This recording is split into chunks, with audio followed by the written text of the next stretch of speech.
हमें केवल एक नियम लेना है, निरंतर नाम जप करने का। मन की वृत्तियां ऐसी बन जाएं कि नाम जप के बिना हमें एक क्षण भी चैन न पड़े। तद्स्मरणेन परम व्याकुलते, हर समय हर क्षण नाम जप। नाम भजन के कितने प्रकार हैं? नाम भजन के 3 प्रकार हैं, नाम जप, नाम कीर्तन, नाम स्मरण। 3 प्रकार से नाम का रसास्वादन किया जाता है, जप के द्वारा, स्मरण के द्वारा और कीर्तन के द्वारा। ये जप क्या है? प्रभु के जिस नाम में रुचि हो या जो नाम गुरुदेव ने दिया हो, उसी नाम की बार बार आवृत्ति करना, बार बार जपना, इसी को जप कहते हैं। तो जप कितने प्रकार का होता है? ये जप 3 प्रकार का होता है, साधारण जप, उपांशु जप और मानसिक जप। ये 10 गुना पूर्व से होता है। विधि विधान से यज्ञ याज्ञ जो किए जाते हैं उनसे 10 गुना फल साधारण जप में है। साधारण जप से 1000 गुना फल उपांश में है और उपांश से लाख गुना फल मानसिक में है। मनुस्मृति में ऐसा वर्णन है। साधारण जप क्या है? जिसमें स्वर तो सुनाई दे पर वो कीर्तन नहीं है। जैसे राधा राधा राधा राधा राधा राधा राधा राधा राधा राधा, ये कीर्तन नहीं है, ये साधारण जप है। इसे साधारण जप कहते हैं, जिसमें शब्द बाहर सुनाई दे। उपांशु जप क्या है? जिसमें जीभ और ओठ तो हिले पर शब्द बाहर न सुनाई दे। ये साधारण जप से 1000 गुना फल देने वाला है। ओठ बंद है, अंदर जीभ हिल रही, नाम या मंत्र चल रहा है। मंत्र उपांश से शुरू होता है। मंत्र 2 ही प्रकार जपा जाता है, उपांश और मानसिक। नाम 3 प्रकार से जप होता है, साधारण जिसे वाचिक कहते हैं, फिर उपांश और मानसिक। साधारण जप से उपांश 1000 गुना श्रेष्ठ है। वो जिह्वा चलती है, ओंठ बंद रहते हैं, शब्द बाहर नहीं सुनाई देता।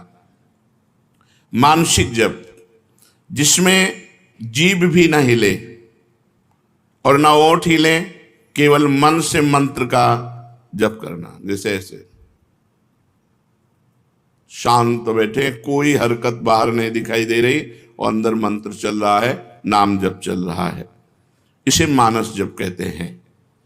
सुना है श्वास के द्वारा नाम जप करने से जल्दी लाभ प्राप्त होता है। हाँ, श्वासा श्वासा नाम जपे दुविधा रहा न कोई भी श्वास खाली न जाए, उसमें नाम जप करे तो दुविधा अर्थात भगवत प्राप्ति में कोई संशय नहीं। प्रत्येक श्वास की गति की ओर लक्ष्य रखो।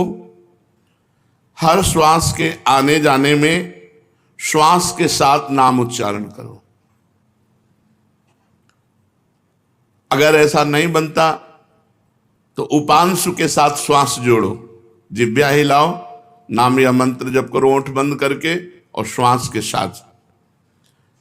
आरंभ में माला काउंटर जो आपको सुविधा पड़े वो ले लो और श्वास कई नाम कई मंत्र ऊपर खींचने पर छोड़ने पर श्वास प्रश्वास में जप करें।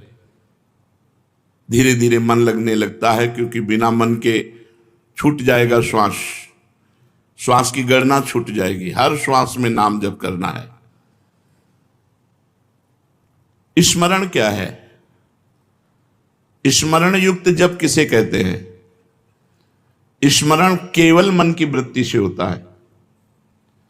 जिस जप में नाम लिखा जाता है, नाम साक्षात दिखाई देता है, सुनाई देता है, उसे स्मरण कहते हैं।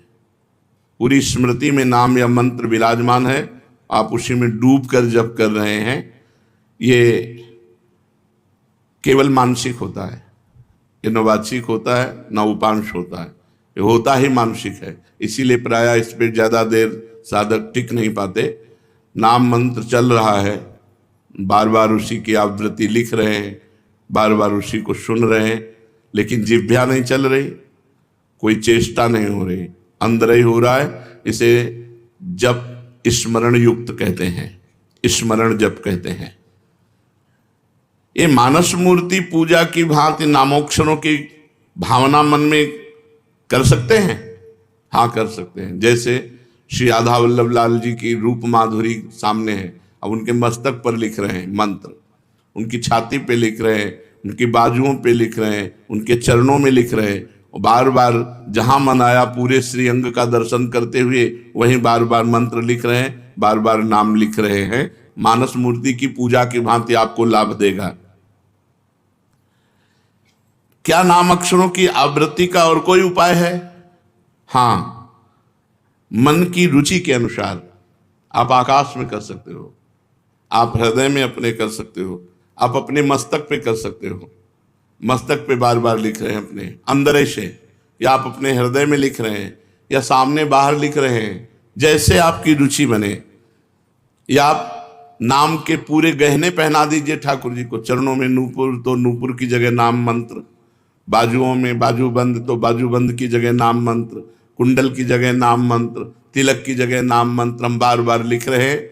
ऐसे जैसे भी बने, अंदर से लिखते हुए नाम का स्मरण करना बहुत जोर का लाभ प्रदान करता है।